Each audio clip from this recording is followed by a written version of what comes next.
दौरान वैवाहिक वाद यानी मैट्रिमोनियल डिस्प्यूट्स सालों साल कोर्ट में चलते रहते हैं, जिसके चलते दोनों पक्षों को कोर्ट के कंटिन्यूअसली चक्कर काटने पड़ते हैं, जो कि बहुत ही फ्रस्ट्रेटिंग होता है। इसीलिए ज़रूरी है कि दोनों पक्षों का आमने सामने बैठकर समझौता करना और मैटर को सेटल करना।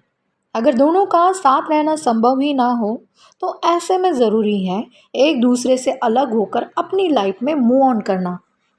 लेकिन सालों साल कोर्ट में केस लड़ने में कोई भी समझदारी नहीं होती है। इसीलिए सुप्रीम कोर्ट ने ऐसे मामलों को जल्दी निपटाने के लिए संविधान के आर्टिकल 142 के तहत अपनी असाधारण शक्तियों का उपयोग करके फैमिली कोर्ट में मैटर पेंडिंग होने के बावजूद भी डायरेक्टली अब डिवोर्स डिक्री देने का निर्णय ले लिया है। हालांकि इसका उपयोग सतर्कता और सावधानी से किया जाता है। इस प्रावधान के अनुसार अगर पति पत्नी के बीच सुलह की बिल्कुल भी गुंजाइश न रहने की स्थिति में उन्हें तलाक यानी डिवोर्स मिल सकता है।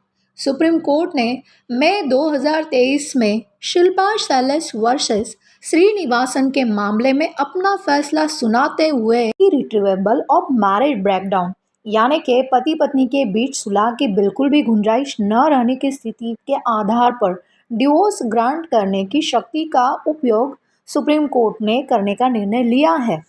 इस केस में मूल मामला साल 2014 में दायर किया गया था और पक्षकारों ने आर्टिकल 142 के तहत तलाक की मांग रखी थी। इसके तहत सुप्रीम कोर्ट ने हिंदू मैरिज एक्ट के अंडर 6 महीने का जो कूलिंग पीरियड होता है यानी प्रतीक्षा अवधि होता है, उसे भी सुप्रीम कोर्ट खत्म कर सकता है। एक पक्ष के इच्छुक न होने पर भी सुलह की गुंजाइश न रहने की स्थिति के आधार पर भी मैरिज को खत्म करने की अनुमति दे सकता है। लेकिन सुप्रीम कोर्ट के इस निर्णय का मतलब ये बिल्कुल भी नहीं है कि तुरंत तलाक पाने के लिए सीधे आप सुप्रीम कोर्ट चले आओ। सुप्रीम कोर्ट इस शक्ति का उपयोग करने के लिए सतर्कता और सावधानी रखता है। इस तरह तलाक पाने के लिए कंडीशन रखे हैं, जैसे कि शादी के बाद पति पत्नी कितने समय तक साथ रहे, लास्ट टाइम वो कब तक साथ रहे थे और एक दूसरे के अगेंस्ट उन्होंने क्या आरोप प्रत्यारोप लगा है और उनका डिस्प्यूट सेटल करने के लिए उन्होंने कितनी बार कोशिश हुई है, सेपरेशन टाइम उनका कितना है, आदि सारी चीज़ों का विचार यहाँ पर किया जाता है।